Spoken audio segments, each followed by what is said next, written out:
Let's make foxtail millet rotis. For this, take a heavy bottom pan, preferably steel, and keep it on the lowest flame on the stove. And use the water and atta in 1:1 ratio. I am using 1.5 cups of atta and 1.5 cup of water.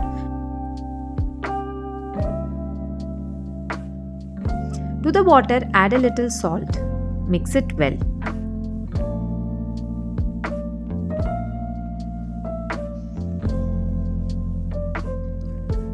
Add a teaspoon of ghee and let the water boil. You can notice the water will start having bubbles from bottom. This is the point to add the atta. Add the required atta and mix it well.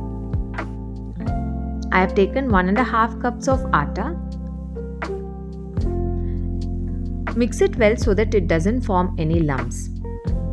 If it is more watery like the one in the video, add a little dry flour and mix it well. This is the consistency we are looking at. If you prefer, you can add some green leafy vegetables. I have used drumstick leaves here. This acts like a binder for the atta. Now turn off the flame and close and keep this to cool down for at least 10 minutes. Transfer this to another pan or maybe the work area. Knead it well for 3 to 5 minutes without taking your hand. If you feel the atta is very sticky, add a spoon of dry flour and knead the dough. Just like how we make our chapatis. We wouldn't be perfect the very first day, but trial and error will make you get there. This is how the atta should be. Now, just add half a teaspoon of ghee and just spread it over the dough. You don't have to knead it, just spread it. Now let it rest for 10 to 15 minutes. To make the rotis, take a good quantity of the dough and make it into a ball.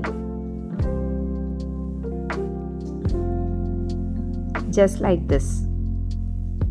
Flatten the dough and take a little of dry atta and dust it on the work area.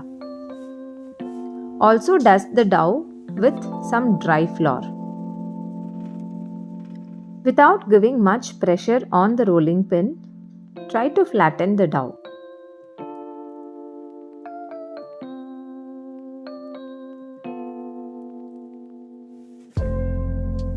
Keep dusting some dry flour to make it easy for us to roll.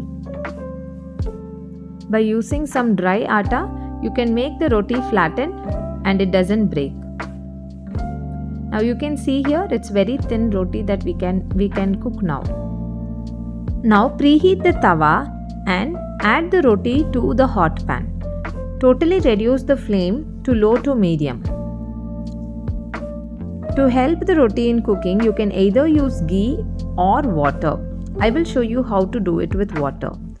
Spread a little bit of water using a spoon or a clean cloth on one side of the roti.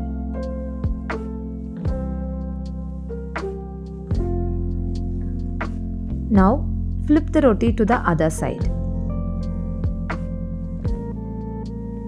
Let it get cooked on one side. Now let the roti get cooked on one side. Now turn it on to the other side. Slightly press the rotis on the corner. This helps in cooking evenly. Cook it well on both sides. You can see the brown spots on the roti and now the roti is cooked. You can observe that roti is very thin and didn't break while cooking and it's soft and fluffy.